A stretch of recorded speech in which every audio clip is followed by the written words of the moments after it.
Sirih junjung, sirih pinang, sirih dari Pulau Mutiara. Pemanis gata, selamat datang. Awal bismillah, pembuka bicara.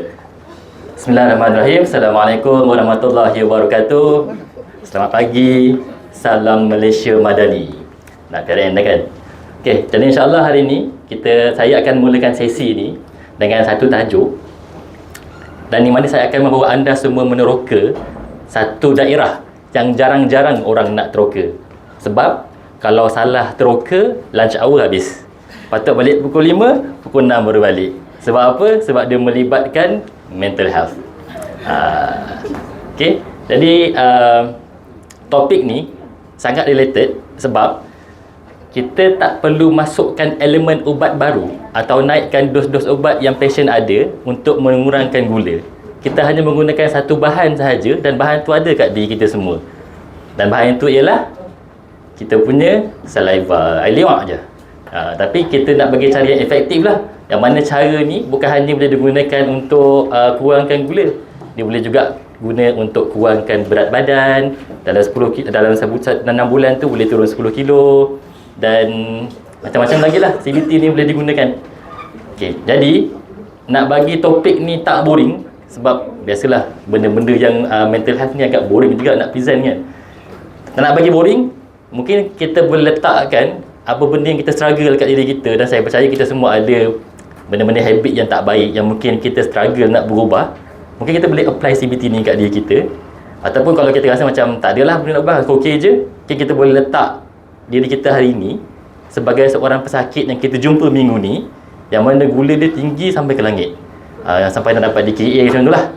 Mungkin kita boleh aplikasikan dan barulah kita nampak benda ni interesting. Okay.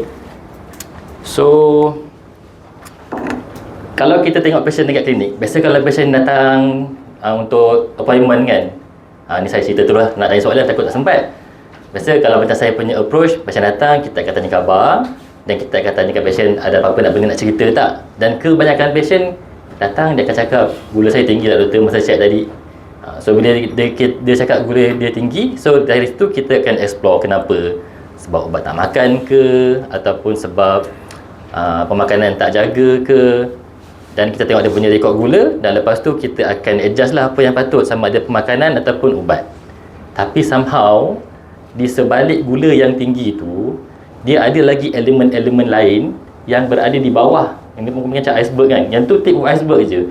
Yang dekat bawah ni mungkin kita tak explore, yang mana benda ni pun banyak menyumbang kepada kenaikan gula. Contohnya macam dekat sini dia tulis diabetes distress. Distress ni macam pasien-pasien diabetik ni, dia rasa macam overwhelming dengan dia punya penyakit. Nak kena jaga makan, itu tak boleh, ini tak boleh, ubat tak boleh tinggal, kena cucuk, cek gula sakit. Tapi untuk dia punya penyakit je lah, tu namanya diabetes distress. Berbanding dengan orang yang ada depression atau anxiety. Maksudnya bukan setakat penyakit yang dia sedia ada, tapi disebabkan benda-benda lain pun dia akan rasa murung, rasa down, rasa tak berminat untuk buat benda-benda yang dia seminat sebelum ni. Macam tu. So dekat sini kita akan tackle dekat bahagian bawah ni. Dan macam mana nak tackle, dekat situ kita akan buatkan CBT. One of the element is kita kena assess patient ada tak ciri-ciri yang menunjukkan mereka ada problem-problem kat bawah ni. Tu saya akan ajar sebentar lagi lah. So untuk slide ni, saya suka sangat slide ni. Slide ni semua saya ambil daripada Prof. Firdaus lah, masa TOT bulan yang lepas. Sebab dalam slide ni kita banyak manage kat bahagian blood glucose dysregulation. Gula tinggi, pasalnya gula tinggi lah, jarang-jarang lah gula rendah kan. Gula tinggi. Sebab apa gula tinggi? Sebab 3 benda tadi lah. Sebab makan tak jaga, ubat tak ambil, tak cek gula dan sebagainya. Dan kita tackle yang itu sahaja. Tapi somehow gula yang tinggi ni juga boleh disebabkan oleh physiological impact. Contoh kalau macam pasien stres, stres pun boleh menaikkan gula. Sebab apa dia boleh menaikkan gula? Sebab bila kita stres, ada hormon ataupun neurotransmitter yang akan naik. Contoh macam kita tengah jalan nak pergi parking, kejap lagi kena kejar dengan anjing. Kita akan macam fight and flight response, kita nak lari daripada anjing tu. So kita punya adrenaline, kortisol akan naik untuk bekalkan gula supaya kita ada tenaga untuk boleh berlari. Sama jugalah, even kalau emotional stress pun akan menyebabkan hormon-hormon yang tinggi. Sebab tu ada pasien dia kata dia dah jaga makan, ubat pun tak pernah tinggal, tapi gula naik sebab dia stres je. Itu pun boleh menyebabkan gula naik lah. Dan bila gula naik, dia akan menyebabkan gejala-gejala yang patient selalu rasa lemah, tak bertenaga, tak bermaya. Dia punya rasa risau tu akan lebih, yang mana akan menyebabkan diabetic distress tu akan lebih naik lagi. So selama ni kita hanya deal dekat sini, ubat-ubat semua, dan now kita nak deal dekat bahagian psychological stress dan juga distress. Okay, so dekat sini macam mana kita nak catch patient ni ada ciri-ciri distress ke? Biasanya kalau masa talk dengan Prof. Firdaus tu, dia akan cakap lah, patient akan cakap, saya stres lah doktor, dah jaga makan, jaga minum, gula masih lagi naik. Ataupun dia kata saya semacam, kalau saya jaga pun tak ada mana juga. Macam itulah lebih kurang. So keyword-keyword yang ada tu boleh merujuk patient mungkin ada diabetic distress, ataupun dia ada some sort of mental health issue, depression ataupun anxiety. So sekarang kita akan mulakan dengan CBT. Sebelum tu saya nak minta semua orang pejam mata dan ikut arahan saya. Okay, semua pejam mata. Okay, pejam mata, ikut arahan saya. Arahannya ialah jangan bayangkan Siti Nurhaliza. Jangan bayangkan Siti Nurhaliza. Okey, cuba buka mata. Okey, apa yang terbayang di fikiran? Siti Nurhaliza. Okey, Siti Nurhaliza kan? Testing. Ada mati pula. Okey, sebab apa Siti Nurhaliza yang terbayang walaupun arahan kata jangan bayangkan? Sebab kita punya otak ni, bahagian hippocampus, dia hanya dengar bahagian yang aktif sahaja. Aktif tu dalam ayat tadi dia ialah bayangkan Siti Nurhaliza. Padahal ayat sebelum tu jangan. Macam tu lah juga kalau kita advise patient, jangan makan benda manis, jangan lupa makan ubat, jangan tinggal ubat. Dia tak dengar perkataan jangan tu. So dekat CBT ni kita tak akan menerapkan kat patient jangan. Kita nak patient yang fikir sendiri macam mana dia nak buat untuk kurangkan gula dia. So CBT ni sebenarnya dah lama dah ada kat dunia ni, sejak tahun 70-an lagi. Pengasas dia nama Aaron Beck, bukan Aaron Aziz, Aaron Beck. So Aaron Beck ni dia punya senang je. Orang lelaki kan, simple je definition. Active, directive, time limited, structured approach. Aktif maksudnya patient yang initiate jalan penyelesaian kepada penyakit-penyakit yang dia sedia ada. Directive, kita guide guna kita punya CBT model. Time limited, CBT bukan forever. Kalau kita nak buat CBT kat patient, dia ada slot khas yang ada mungkin dalam 8 ke 12 sesi sahaja, dan lepas tu discharge. Kita takkan teruskan sampai forever. Dia yang kena ingat sendiri, kalau dia jatuh, dia bangun balik sendiri dengan guna kaedah yang pernah dia belajar. Okay. Tujuan dia untuk reduce distress and elevate human suffering by increasing flexibility in thinking. So inilah element of cognitive triangle. Thought, emotion, behavior. Thought ni apa yang patient fikir. Inilah kognitif. Kognitif ni definisi mudah dia ialah pemikiran, apa yang patient fikir. Dan ada emotion, apa yang patient rasa. Dan yang ini behavior, apa tingkah laku pesakit. So Beck kata pemikiran akan mempengaruhi emosi, dan emosi akan mempengaruhi tingkah laku, dan tingkah laku akan mempengaruhi fikiran. So dia bagi contoh dekat sini lah. Contoh macam bos suruh pergi Maldives. Seronok pergi Maldives kan. Contoh dia pun okay.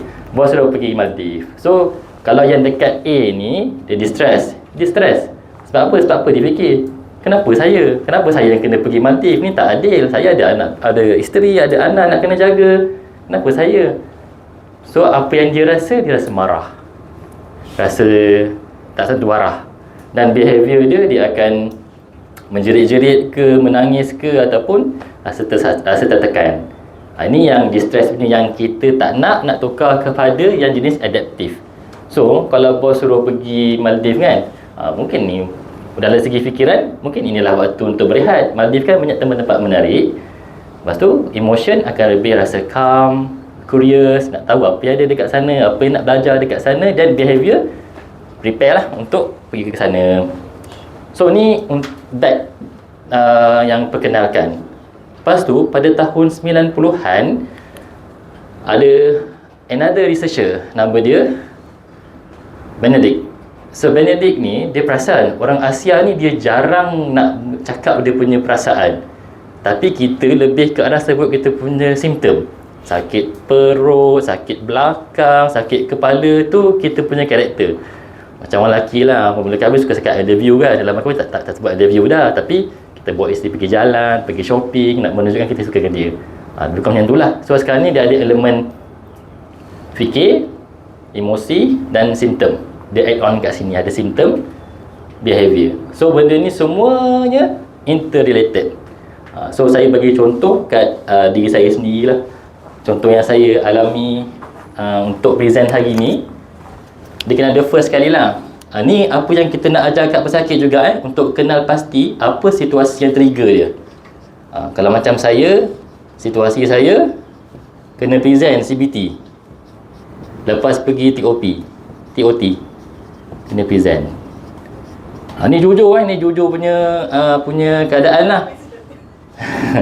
tak rujuk kepada Dr. Dini So apa dalam fikiran saya rasa macam lah baru je pergi TOT 2 hari dah kena ajar kat semua orang. Baru pergi 2 hari dah kena ajar kat semua orang. Lepas tu saya ni bukan kaunselor, bukannya clinical psychologist, tapi anxiety je pun. Tu apa yang saya fikirlah, benda-benda negatif. So apa yang saya emosi waktu tu, marah ada sikit lah. Marah ada sikit. Tapi yang banyaknya saya risau. Saya rasa risau. Marah ni mungkin dalam 20%, tapi risau ni 80%. Dan buat pertama kalinya saya mengalami gejala sakit dada. Ni gejala yang saya alami lah. Sakit dada, berdebar, sakit perut dan sebagainya. So apa tingkah laku saya lepas tu? Saya nak riliskan, saya tak suka benda-benda ni. Kita semua tak suka perasaan-perasaan ni. So apa tingkah laku? Shopping time tu gaji lambat lagi. Duit memang tak ada. Saya doom scrolling. Tahu doom scrolling? Duk dah tengok phone tu lama-lama. Tengoklah apa benda social media yang ada, Facebook ke, IG ke, TikTok tak ada. Saya tak ada TikTok. So yang mana? Bila doom scrolling ni, instead of saya buat slide prepare untuk hari ni, saya buat benda yang lagi menyebabkan masalah ni tak selesai. Lepas tu fikir-fikir balik lah kan, macam mana nak settlekan masalah ni. Lepas tu fikirlah, kenapa tak saya apply CBT ni dekat diri saya.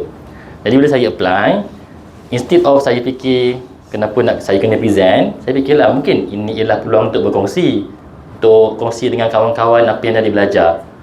Sebab satunya ni Jumaat kan, kita sekira sikit lah, antara perkara yang kita bawa ke alam kubur nanti, salah satunya ialah ilmu yang bermanfaat. Mudah-mudahan ni menjadi pahala dekat alam kubur nantilah, berdosa banyak kan. So emosi akan lebih tenang. So emosi lebih tenang. So tak adalah rasa macam marah, risau, berkurang lah. Daripada risau 80% ni tinggal 10%. Yang marah ni tak ada langsung dah, tak marah dah. Yang gejala tak adalah, sakit dada pun dah tak ada, sakit perut pun dah tak ada. Dan tingkah laku tu kita buatlah slide sikit-sikit. Banyaklah juga saya membaca. Dan Allah bagi ilham, tengah drive daripada Melaka nak ke sini, saya orang Melaka, cuba cari kat YouTube ceramah Dr. Firdaus tentang CBT. Ada. Sebab CBT dah sebulan. Bukannya saya ingat semua pun yang dia ajar tu. Tapi ceramah tu ada, dan sepanjang perjalanan tu saya dengarlah ceramah ada dan saya sampaikan hari ni. Itulah contoh nak tukarkan cara fikir yang negatif kepada cara fikir yang positif lah. Okey? Mana saya punya? Jelas tak setakat ni tentang ni nama dia hot cross bun model. Dia macam roti bun yang dibelah-belah tu, ada elemen kognitif, emosi, simptom dan behavior. Itu nama dia CBT. So kalau dekat sini tak cerita lah. Tak cukup lah. Okey, macam tu lah. Sebelum nak pergi ke slide ni, nak tanya dekat semua orang lah. Boleh tak bagi tahu saya, sebenarnya benda ni pun nak tanya kat pesakit juga masa buat CBT. Apa benda yang penting dalam hidup anda? Cuba bagi satu. Apa yang benda yang paling penting dalam hidup anda? Kesihatan. Okey, sebab kita doktor kan, kesihatan lah. Okey, lagi apa lagi? Ha? Duit. Betul lah, tak ada duit, tak boleh nak shopping semua kan. Okey, lagi? Satu lagi, last. Sebelah Kak Liza. Kak Liza dah baru tengok macam bagi nama dia. Ha? Keluarga. Okey, tu yang benda-benda penting dalam hidup kita. Sebab tanya soalan ni sebab nanti kita akan relate kan.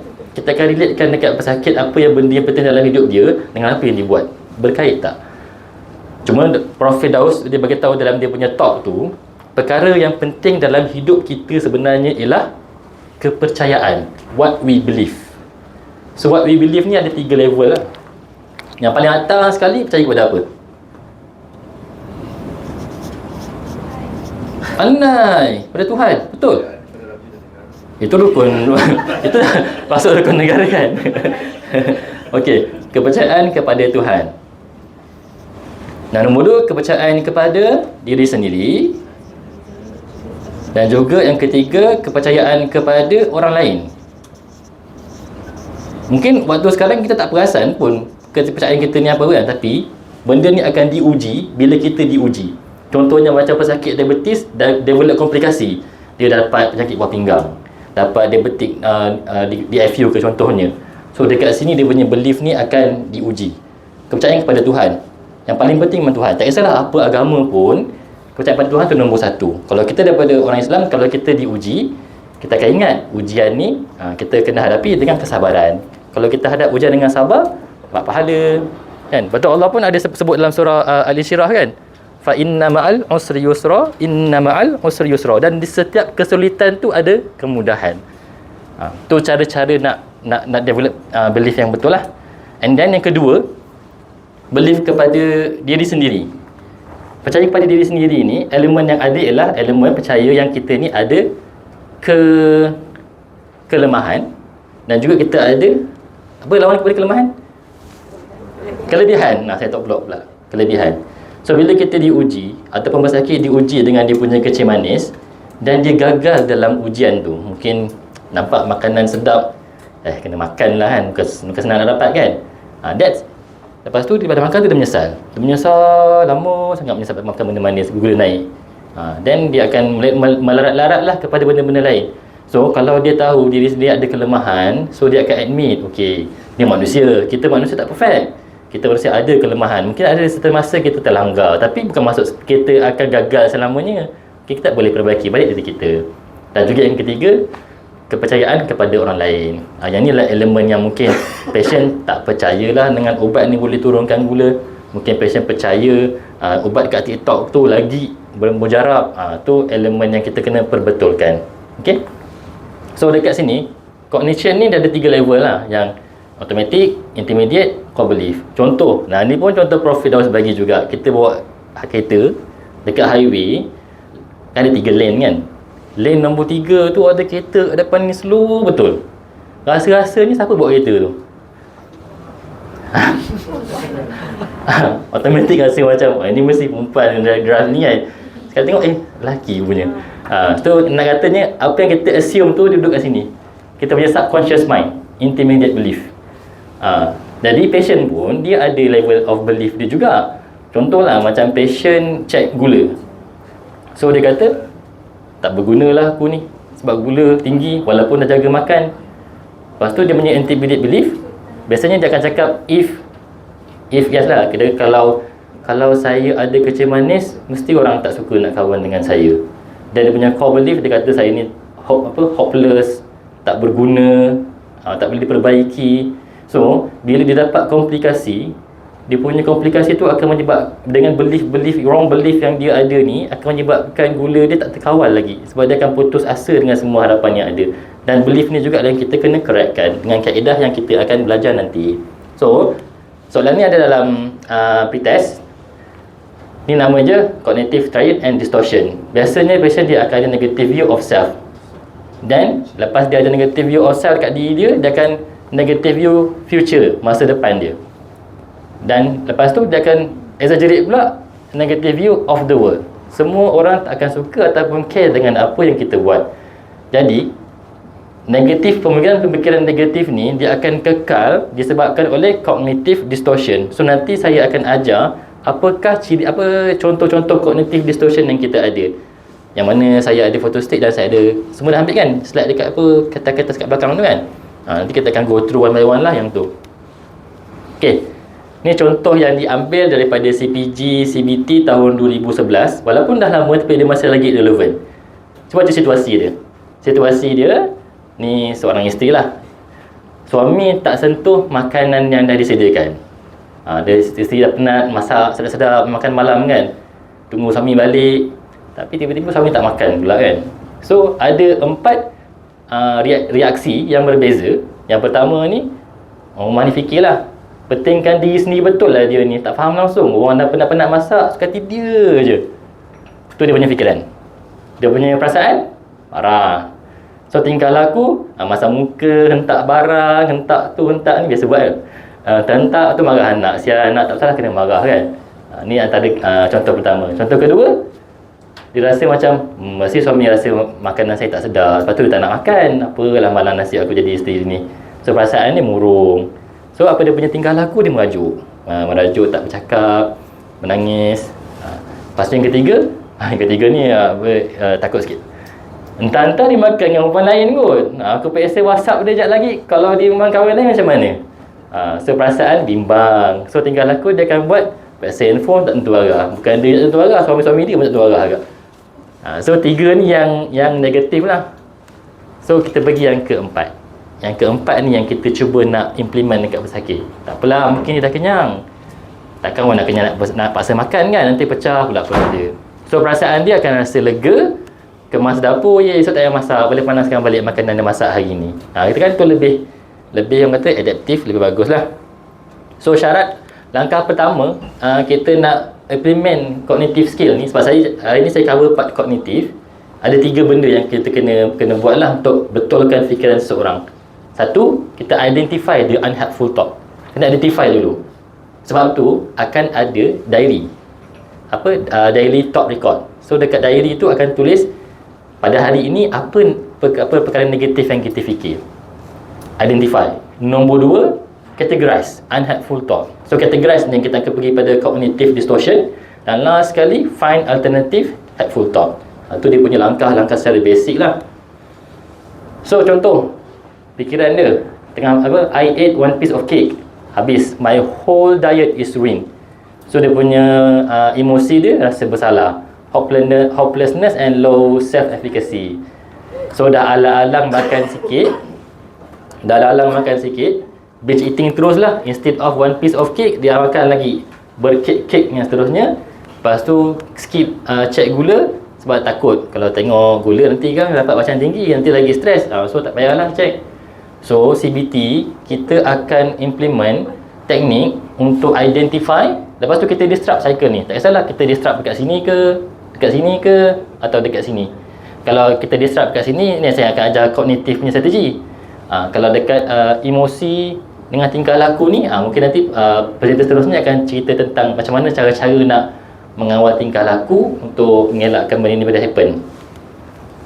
So ni antara contoh cognitive distortion yang ada. Okey. Nombor 3, ada 15. Yang saya share tu mungkin ada 10 kot dalam tu.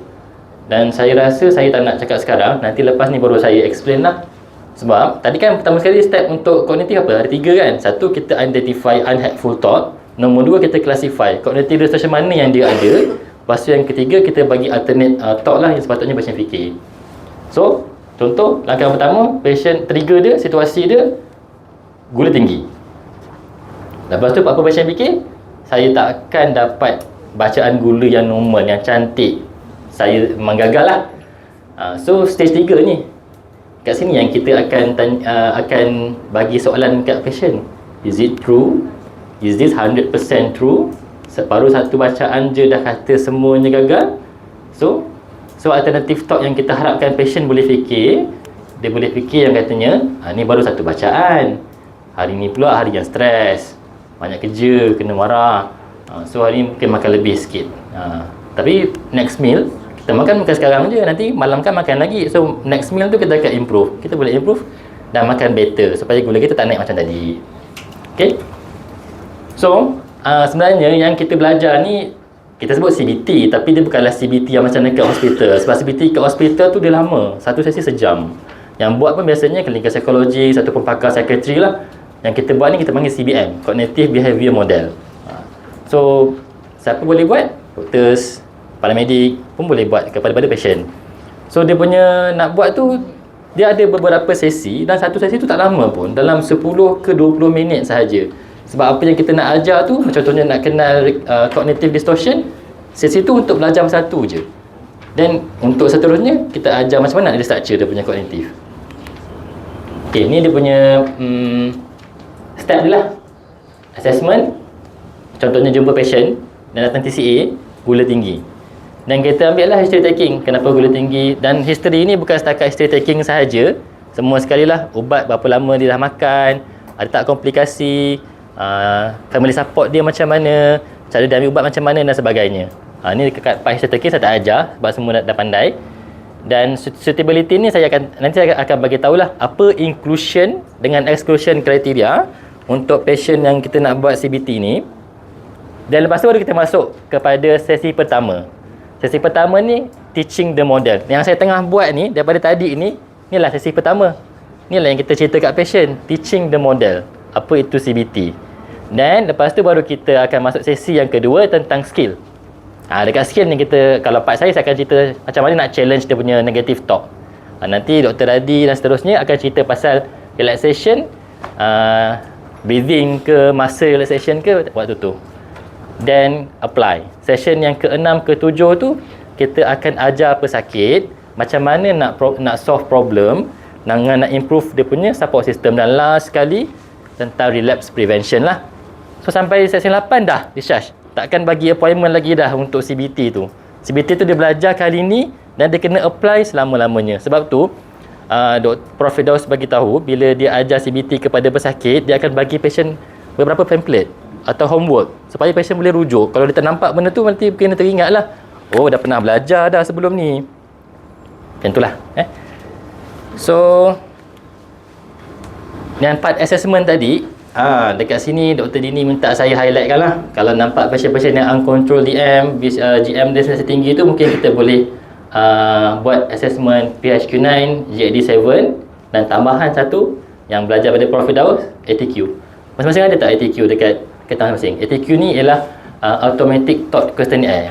Dalam tu ada 17 soalan. Pilihan jawapan ada 5 setiap soalan tu. Sama ada tak ada langsung atau ada kerap lah. Okay. Sebenarnya nak suruh buat masa sebelum tadi, tapi sebab ada problem kat pretest, so saya kata tak apalah, nanti later boleh buat. Soalan ni kita nak tengok patient ni dia jenis yang negative thinker ke, semua fikir negatif saja. So kalau kita buat ATQ, markah ada 35 dan ke atas, dia sangat sesuai untuk kita buatkan CBT dekat dia. Okay, untuk inclusion criteria, patient yang ada depression, anxiety, chronic pain, stress, low self-esteem, eating disorder, semua boleh masuk untuk CBT session. Tapi dengan syarat patient ni boleh participate lah, active participation. Kalau jenis yang busy semua, kerja mungkin tak dapat datang, ada masalah logistik, tak boleh nak bagi komitmen lah sebenarnya, tu kita better janganlah kita macam bukan the right time lah sekarang ni. Dan yang paling mustahak, patient boleh baca, boleh menulis. Sebab nanti kita bagi homework, minta patient buat, tapi kalau tak tahu tulis, nanti tak boleh nak tunjuk kat kita. Okay, so sekarang ni dah finishing kot. Okay, nak minta buat sikit boleh tak? Dekat masing-masing ada tak tentang apa diary ni? Ada tak? Okay, semua ada? Okay, kita nak bagi kita feel lah apa yang patient akan buat. Boleh tak dekat bahagian A ni, cuba listkan, list lah, pilih apa-apa situasi negatif yang berlaku pada minggu ini. Apa-apa benda negatif berlaku pada minggu ini. Lepas tu yang B, apa yang terlintas kat fikiran pada waktu tu. Dan C, apa yang dirasai dan dilakukan. Ini sebenarnya situation, thinking dengan emotion lah ataupun behavior. Ni contoh. Contoh dia, masa hari Senin hari tu, pemandu dekat depan brake mengejut. Kejut aku. Lepas tu fikiran negatif lah. Sial, kurang ajar betul, tak tahu buat kereta ke apa. So emosi waktu tu bengang 60%, marah 80%. Ini contoh. Cubalah buat masing-masing. Sebab nanti saya nak ajar teknik, nak counter benda ni, nak tengok ada efek tak. Cuba buat, saya bagi dalam 3 minit. Ni contoh. Apa benda negatif yang berlaku minggu ni? Kena marah dengan matron ke? Kena marah dengan patient ke?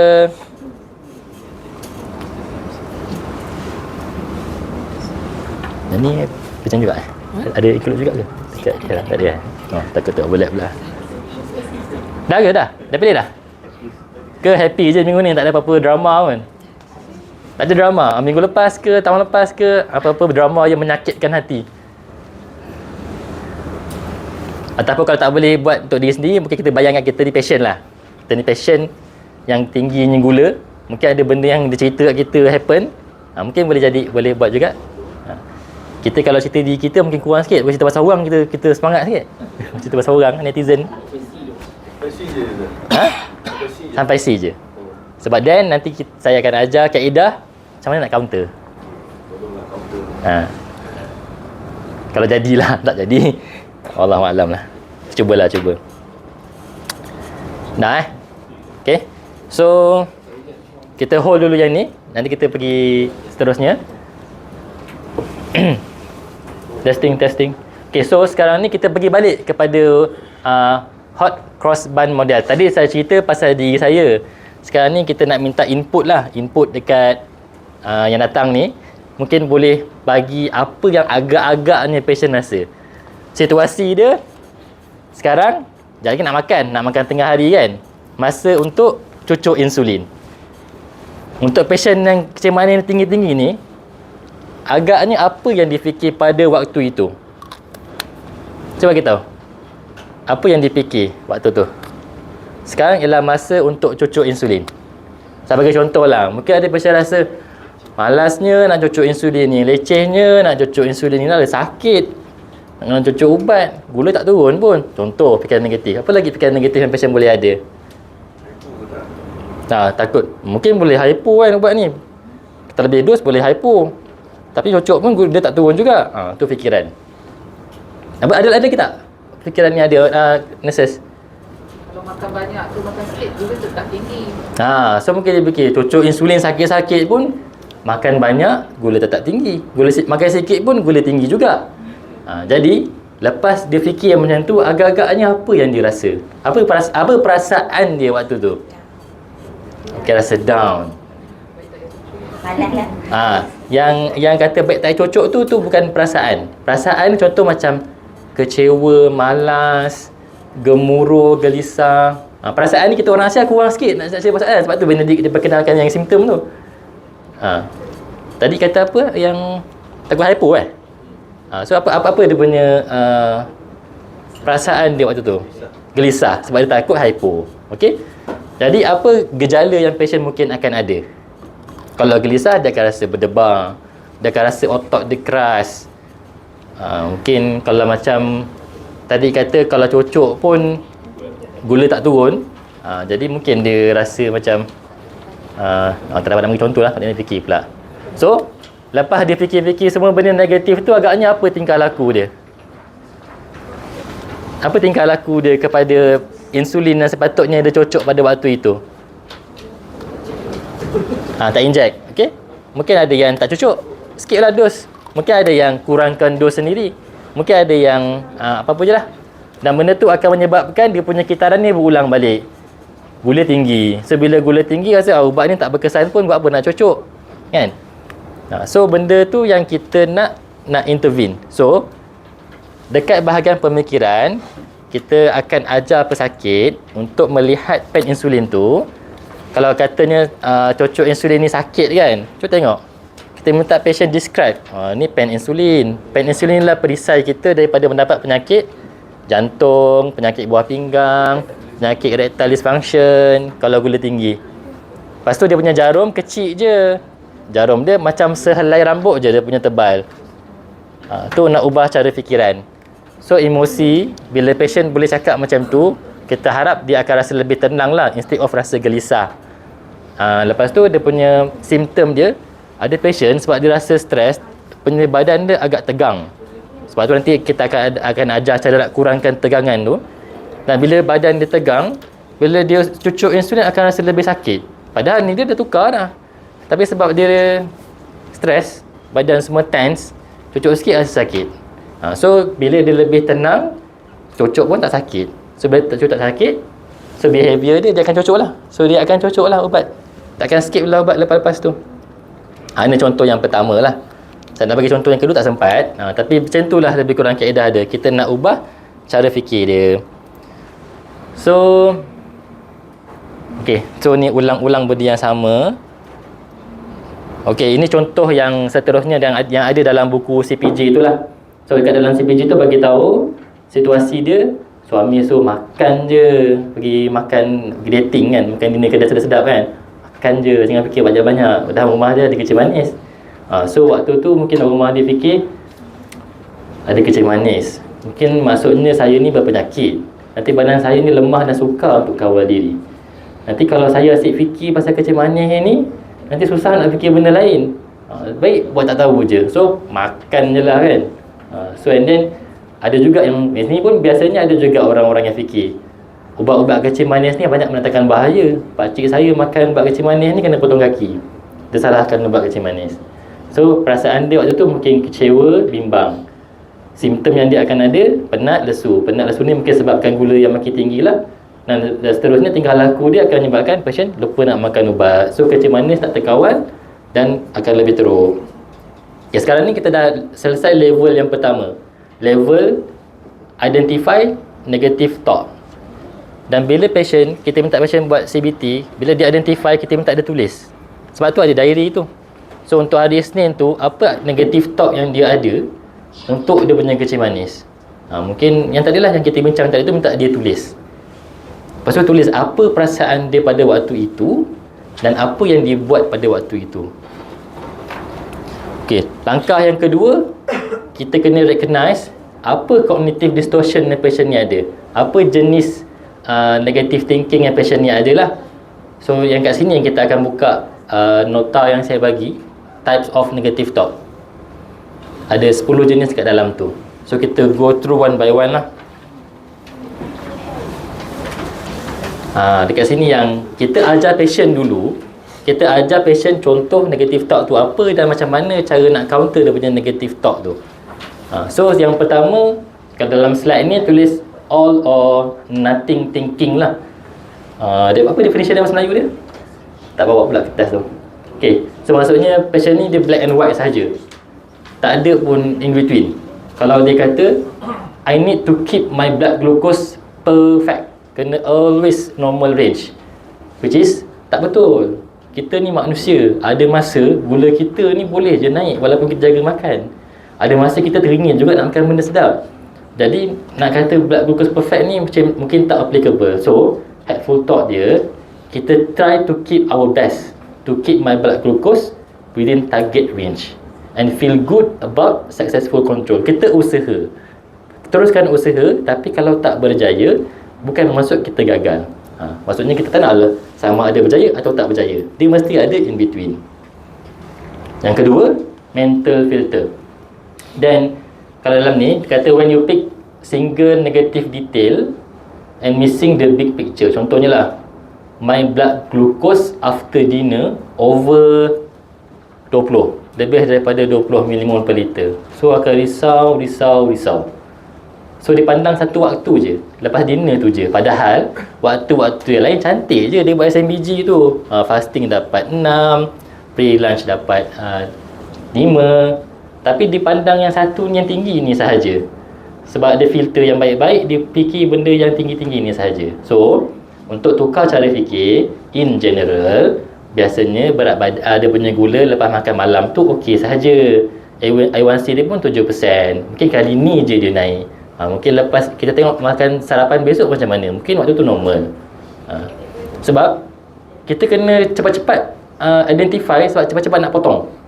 pemikiran negatif tu. Sebab kalau kita biarkan lebih seminit, pemikiran negatif tu dia akan melarat-larat dan menyebabkan patient langsung tak nak ambil ubat. Yang ketiga, mind reading.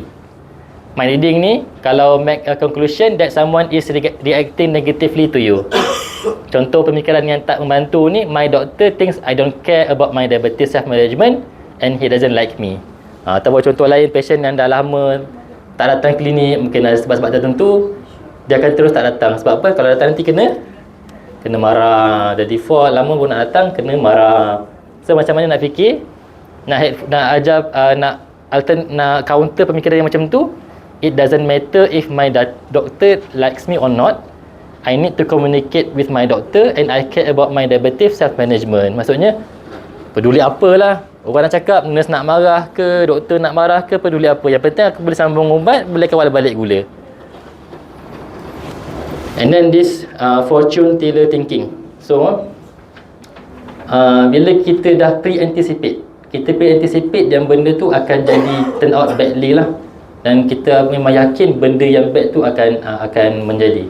Contohlah, weekend ni nak pergi shopping, nak pergi keluar lah, pergi berjalan-jalan, pergi shopping dengan orang rumah, dengan anak-anak kan. Sure lah, lepas balik shopping ni, kalau check gula ni, confirm gula tinggi. Padahal dia tak pergi lagi shopping weekend ni. Dia tak makan lagi apa-apa ni yang kita nak makan time weekend tu. Sebab dia kata selalunya memang macam tu. So, helpful thought dia, I will wait and see what my HbA1c is and try not to predict what it will be. So kalau benda tu jadi pun, saya dah belajar apa yang patut saya buat. Siapa tak dengar dalam kertas yang saya bagi tu, contoh-contoh ni.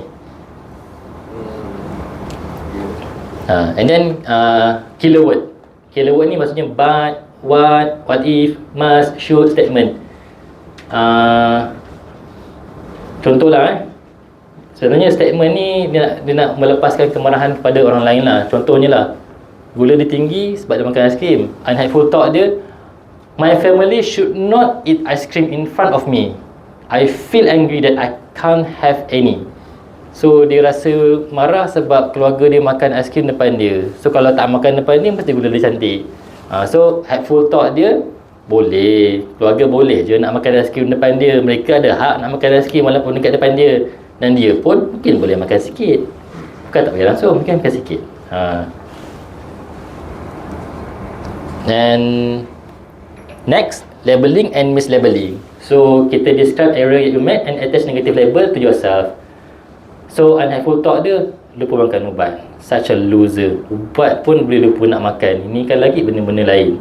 So macam ni helpful thought dia, saya lupa makan ubat baru sekali.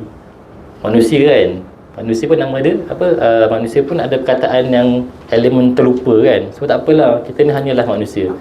Ni yang kita balik kepada belief tadi tu. Belief dekat diri sendiri, yang mana kita ni ada kelebihan dan kekurangan. So kita accept diri kita, waktu ni lupa makan, okay fine, esok jangan lupa lagi. Macam tu. Next, over generalization. So nampak je satu benda negatif, semuanya negatif. Contohnya saya lupa makan ubat, sure nanti akan dapat Alzheimer disease. Betul ke? Tak kan? So helpful thought dia, baru je lupa makan sekali. Bukanlah maksud saya akan dapat Alzheimer pada masa akan datang. Dan ni lah perfectionist statement lah. So ada perkataan must. Kalau tak dapat buat, akan jadi guilt. Contohnya, saya kena, macam doktor cakap lah, kena exercise seminggu 150 minit, 5 kali seminggu.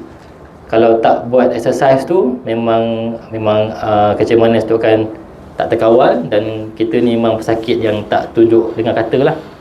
Sebenarnya nak tukar pada fikiran tu, I can try to make time to exercise every day. So I will do the best that I can and be proud of what I can do. So dia akan cuba usaha untuk buat juga exercise. Ni contoh-contoh thought yang sepatutnya patient fikir instead of dia punya negative thought. So nanti bila kita dah belajar yang ini, dan kita boleh minta patient bagi tahulah sepatutnya fikir macam mana. Kalau fikir yang helpful thought ni, agaknya apa you punya emosi pada waktu itu. Okay, nanti boleh baca balik dekat yang itulah. Saya sebenarnya nak slide yang ni nak miskan ni. Okay. So, ni nama dia cognitive restructuring. Rasanya nanti Dr. Radhi akan present kan. Tadi tu satu elemen, kita nak recognize unhelpful thought. Yang ni macam mana kita nak counter. Ni adalah elemen nak counter fikiran kita tadi tu. Nanti Dr. Radhi akan terangkan lebih detail. Cuma saya biasa akan highlight dua benda pertama tu lah. Mungkin kalau dia kata kalau makan ubat nanti rosak buah pinggang. So cara nak counter dia, ada evidence tak? Kalau makan ubat rosak buah pinggang, masa ramai je yang makan ubat semua sakit buah pinggang ke? Kita tanya patient, bukan kita minta patient bagi jawapan. Tapi kalau dia masih fix lagi, dia kata, betul lah doktor, saya punya pakcik memang ada masalah sakit buah pinggang lah makan ubat. Okay, then kalau ada sakit buah pinggang, apa next nak kena buat? So maksudnya kita okey je, dia fikir macam mana pun kita okey je. Tapi kita tengok daripada perspektif yang instead of makan ubat dapat buah pinggang, masih lagi kena makan ubat. Macam tu lah. Okay, macam tu boleh clear Boleh sambung tak yang tadi tu, yang tulis tadi tu?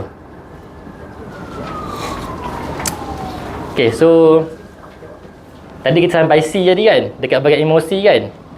Okay, yang dekat bahagian D tu, kita cuba fikir apa yang boleh kita counter fikiran negatif tu. Contoh macam kes yang first tadi ni, orang driver depan dia tiba-tiba brake mengejut. Lepas tu kita marah dan kita cuba counter kita punya fikiran negatif tu. Kita kata relax.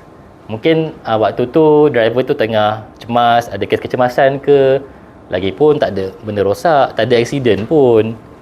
Dan kita tengok balik kita punya emosi, bengang turun tak? Macam saya tadilah nak present CBT ni, risau 80%. Lepas tu bila kita cuba counter balik fikiran yang negatif tu, risau tu kurang. So dia punya bengang daripada 60% turun 30%. Yang tadi marah 80% turun 20%. Boleh share ke kalau dia yang dah buat? Nazrul boleh share? Boleh? Ada?